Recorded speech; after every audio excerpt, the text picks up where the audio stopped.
Olá, vamos continuar com a matéria que a gente vinha falando no módulo passado, contrato de trabalho por prazo determinado.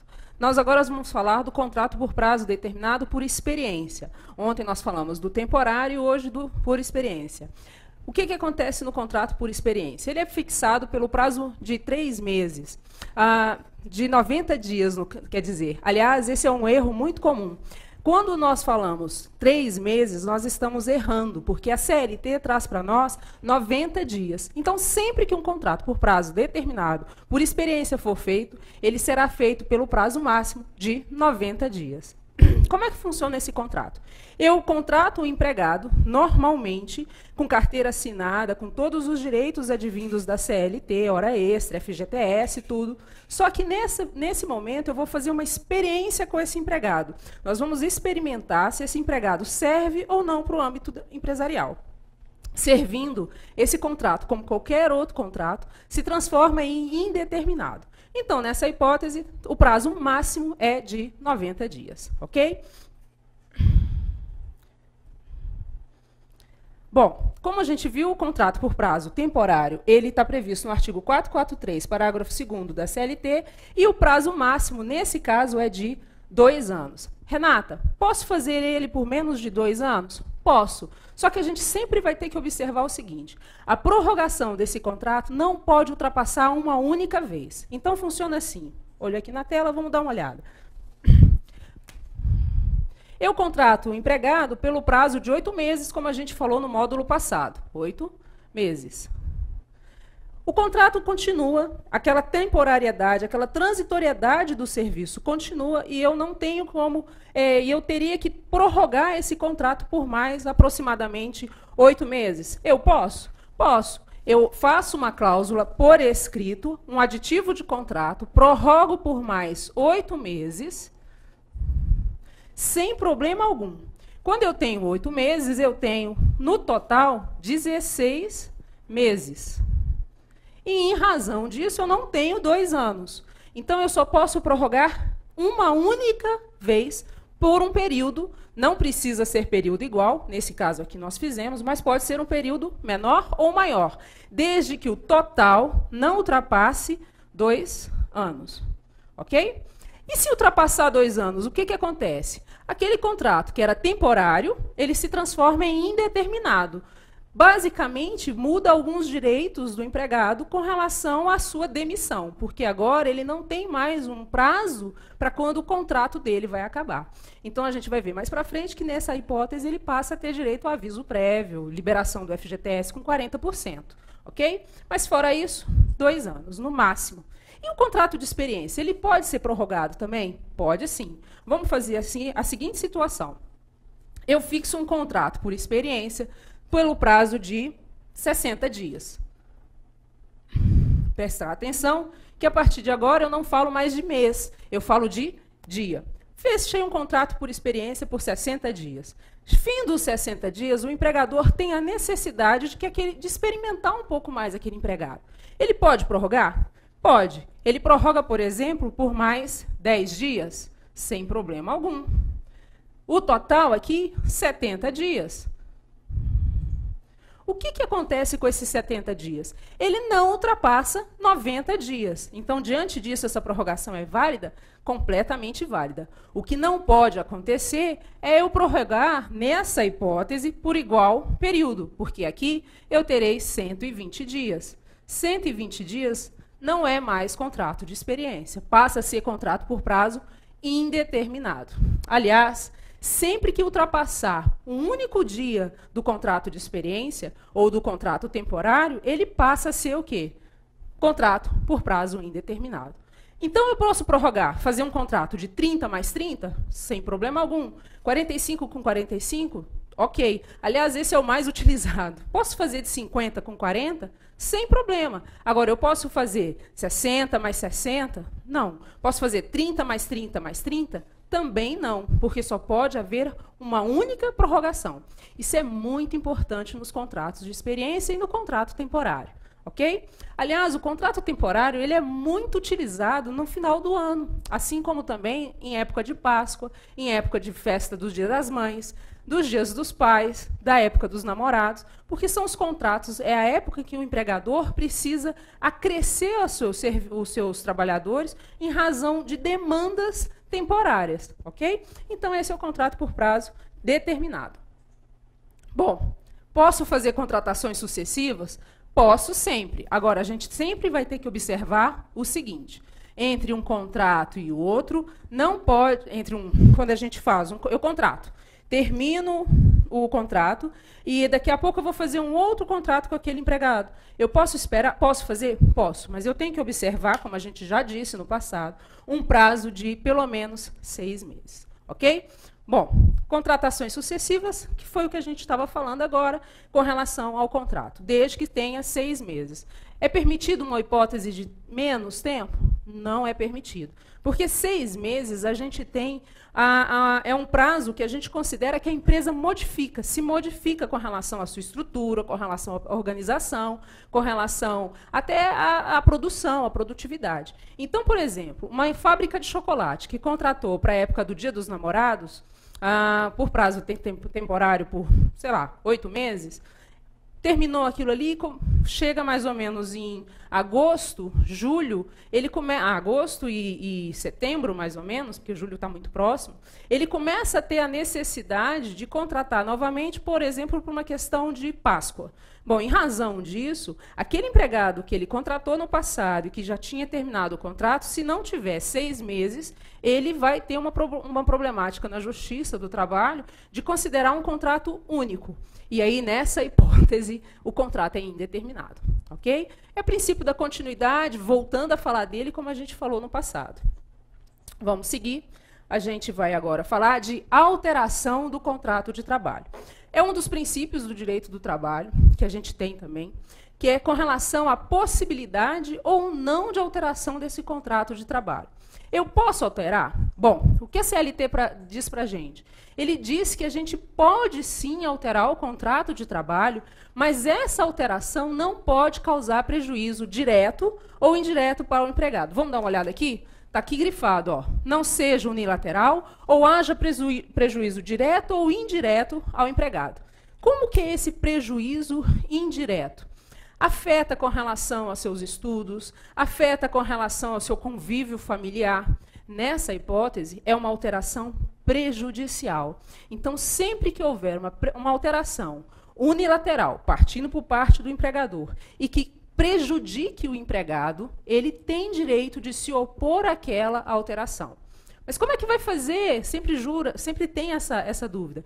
Ele simplesmente vira e fala, eu não posso aceitar, e mostra para o empregador que essa alteração atrapalha e que essa alteração o prejudica, seja financeiramente, seja com relação aos seus estudos, seja com relação aos seus horários, é sempre possível. Essa é a regra. Então, a regra é da inalterabilidade do contrato de trabalho por conduta lesiva do empregador. Inclusive, essas alterações que causam prejuízo, a depender da situação, pode sim gerar uma hipótese de assédio moral, principalmente quando ela começa a alterar bastante, ok? Então, isso na Justiça do Trabalho é bem tranquilo com relação a essas situações, tá joia? Bom, mas podem haver alterações que a gente diz que são alterações objetivas. Essas alterações objetivas, elas tratam do objeto do contrato de trabalho. Então, eu te contratei para você ser auxiliar de almoxarifado. Bom, você vai eu vou alterar o teu contrato de trabalho depois de um determinado tempo, porque você não vai ser mais auxiliar, você vai ser chefe. Bom, essa alteração não causa prejuízo, pelo contrário, é uma alteração positiva, porque você está galgando cargos. Então, nesse caso, não tem importância. Eu tenho também, na questão com relação ao contrato, a modificação, porque você está trabalhando de 8 às 18 e eu vou adaptar o seu horário para que você trabalhe, isso é muito comum, inclusive, que você trabalhe, em vez de 8 horas, passe a trabalhar 6 horas. Pode?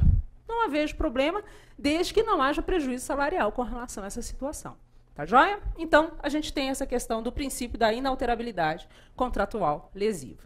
E aí a gente tem essa expressãozinha que está aqui, ó, jus variandi empresarial. O que significa isso? Jus variandi empresarial significa dizer que o empregador ele tem direito de fazer pequenas alterações no contrato de trabalho. Mas esse jus variandi, ele vai ser barrado pelo princípio da inalterabilidade. Ou seja, se o empregador resolver fazer pequenas alterações de forma unilateral que prejudique o empregado, o que acontece? O jus variandi, ele é obstado e o empregador não pode fazer essa alteração. Ok? Beleza? Então, funciona dessa forma. Vamos seguir. Eu tenho, nessa questão de alteração, o princípio do direito de resistência obreira, que foi o que a gente estava falando.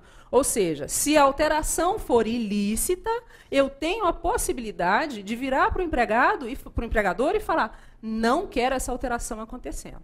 Tá joia? Então, tenho essa resistência obreira, ela é possível? Ela é perfeitamente possível. Joinha? Vamos falar de interrupção e suspensão do contrato de trabalho? Então, a gente precisa ter a seguinte ideia na nossa mente. O contrato de trabalho pode ser interrompido e pode ser suspenso? Pode sim.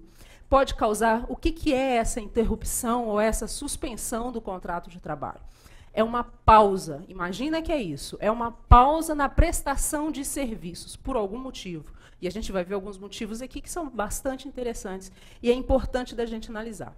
Então, eu posso parar o contrato de trabalho, deixar de trabalhar e, daqui a algum tempo, em razão de algum motivo, retornar? Posso. Tá joia? Então, olha só. Qual é a diferença entre interrupção e suspensão do contrato de trabalho? Vamos para o quadro, que eu vou mostrar para vocês um truquezinho que a gente nunca esquece. Quando a gente fala de interrupção,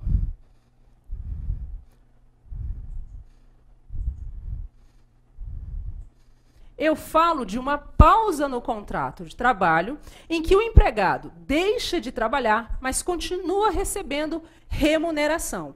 Então, tá vendo esse R aqui pequenininho? Um que está aqui? Escolhe qualquer um e a gente vai.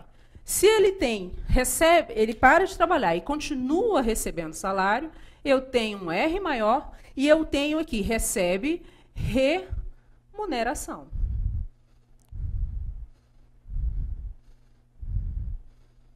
Um pouquinho pequeno, mas enfim, recebe remuneração.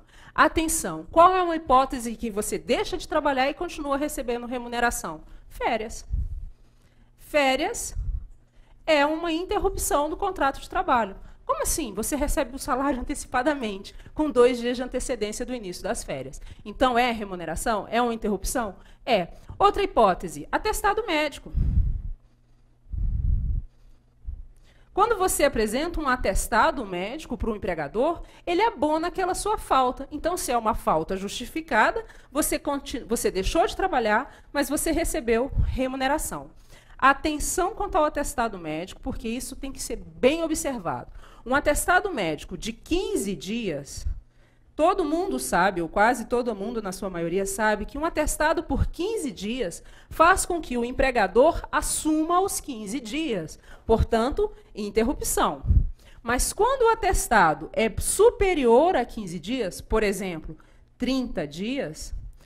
a gente tem a noção de que durante os 15 primeiros dias o empregador assume e depois do 16º em diante, o INSS assume. Opa, então aqui vai acontecer uma situação híbrida com relação a esse atestado. Os 15 primeiros dias eu tenho uma interrupção do contrato de trabalho e depois disso eu tenho o que a gente chama de suspensão do contrato de trabalho. Bom, então, já que eu estou falando de suspensão do contrato de trabalho, vamos analisar o que acontece na suspensão do contrato de trabalho. Na suspensão do contrato de trabalho, eu deixo de trabalhar, mas eu passo a deixar de receber salários. Então, na suspensão do contrato de trabalho, é sem salário. Então, acontece a seguinte situação. Em razão de determinado motivo, o empregado vai deixar de trabalhar e, diante disso, o empregador deixa de pagar salário.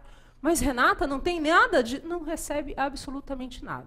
Tá certo? Então, durante esse período da suspensão, ele fica sem salário.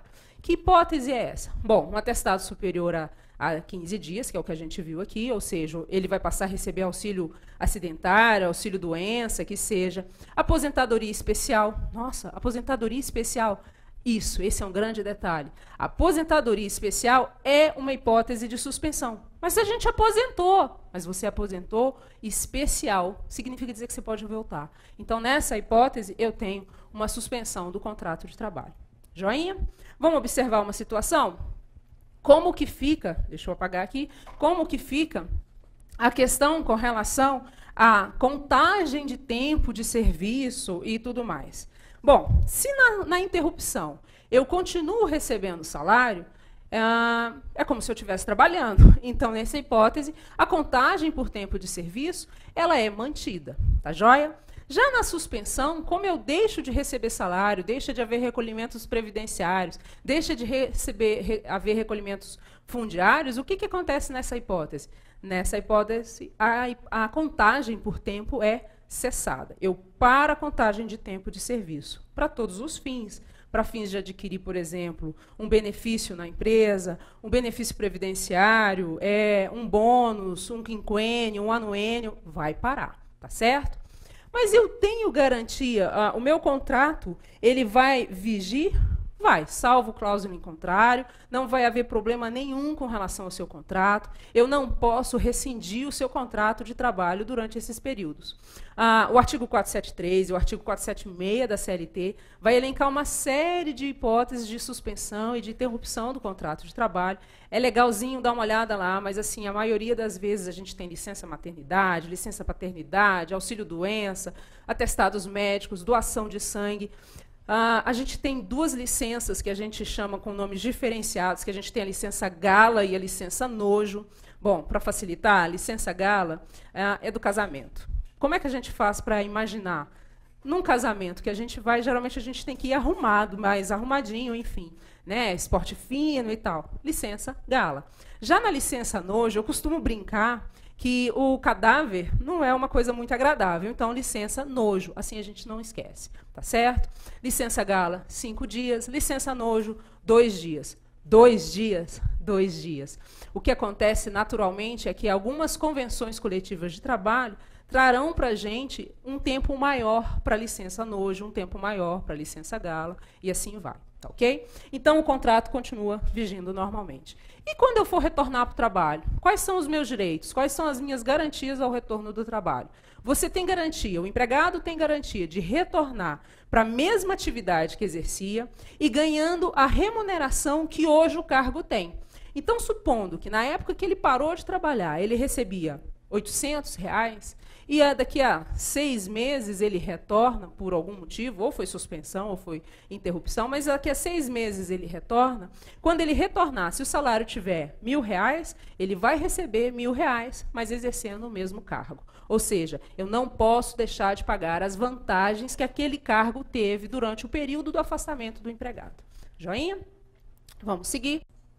Vamos falar agora, então, de rescisão do contrato de trabalho, tá ok? Então, vamos olhar o seguinte, a gente tem que observar duas hipóteses. As rescisões no contrato de trabalho por prazo determinado e as rescisões no contrato de trabalho por prazo indeterminado.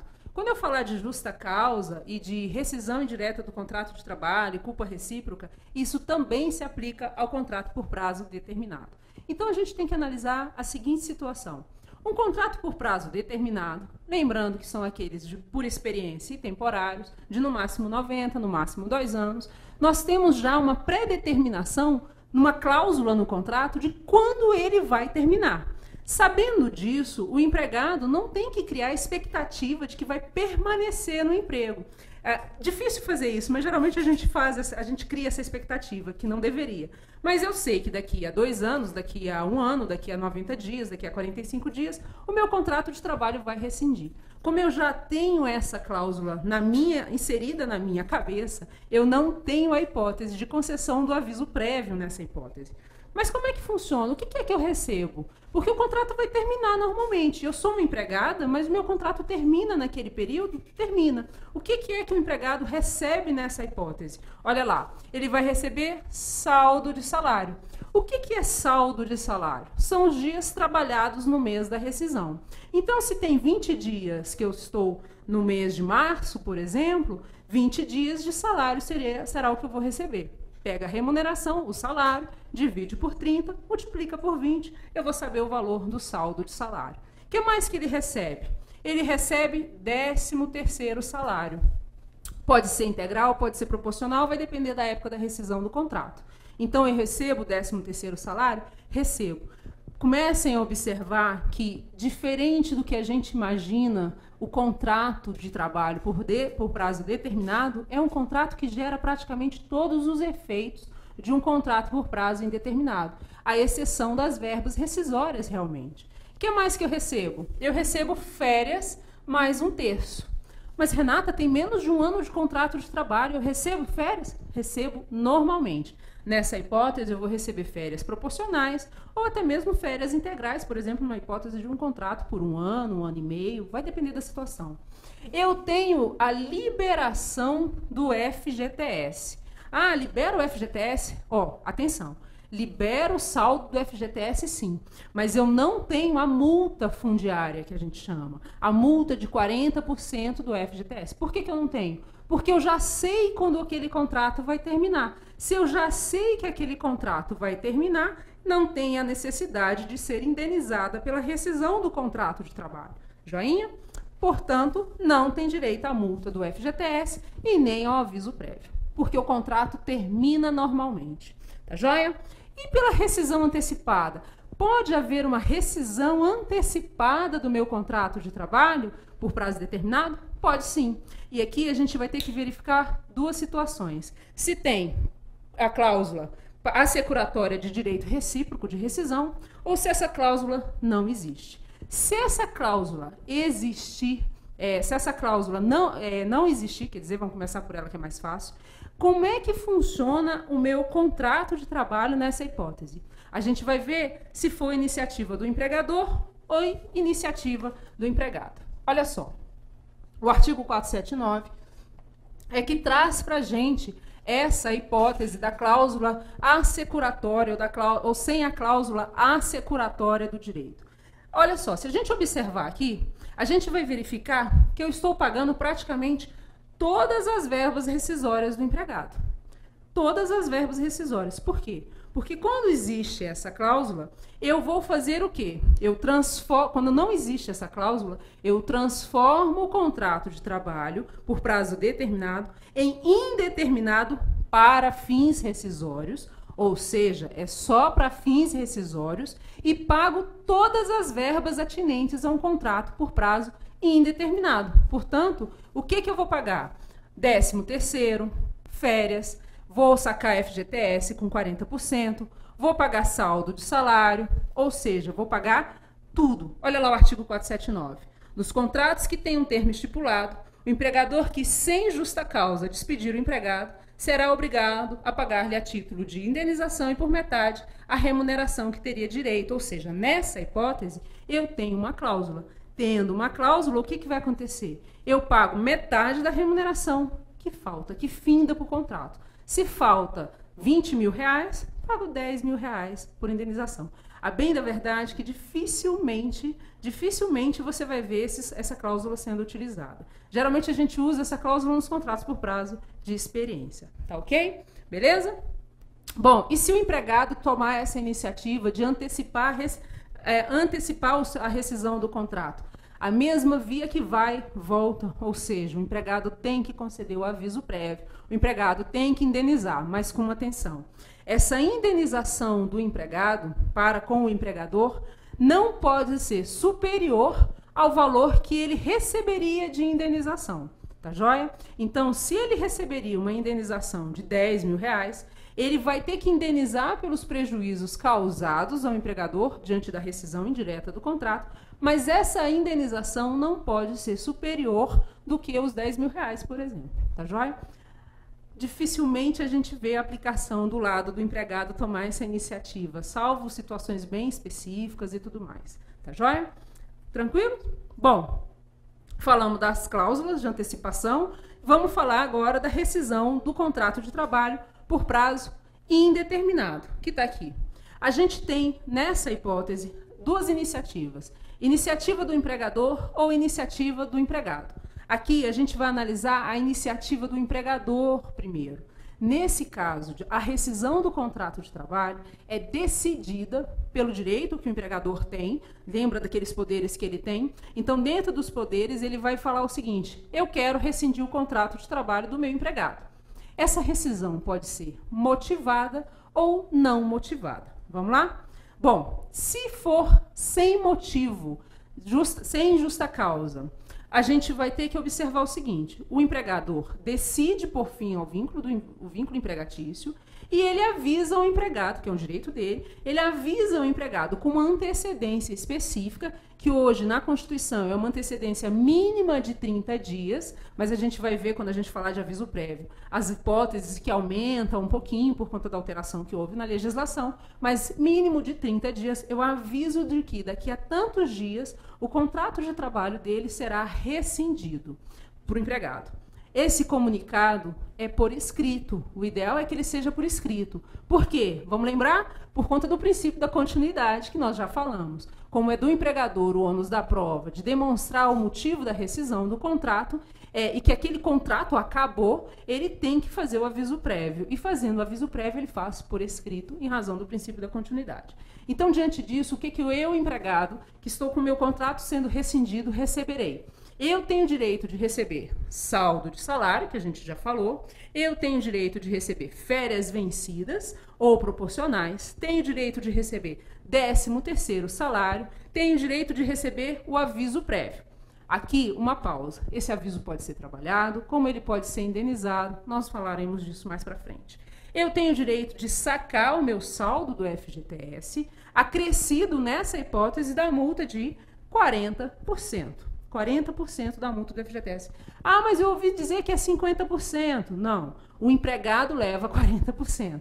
10% vai para o saldo fundiário, tá certo? Existe até uma negociação para que isso caia. Bom, e eu recebo o que a gente chama de seguro-desemprego, as guias do seguro-desemprego. Isso é matéria previdenciária, mas só para avisar que não é todo o contrato de trabalho que te dá esse direito. Depende de você ter um X recolhimentos previdenciários, X tempo, geralmente são 5 meses, no mínimo 5 meses, para que você tenha direito ao seguro-desemprego por determinado período, sendo que o período máximo do seguro-desemprego são 5 meses, tá certo? Para eu receber.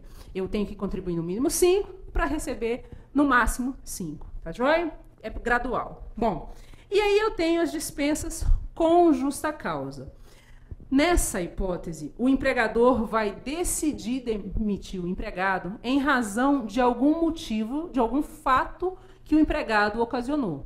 Esses fatos podem ter sido acumulados ou não. É um fato grave ou não. Vai depender da situação. E o artigo 482 da CLT traz para a gente as hipóteses de justa causa. E nós vamos analisar aqui, tá certo?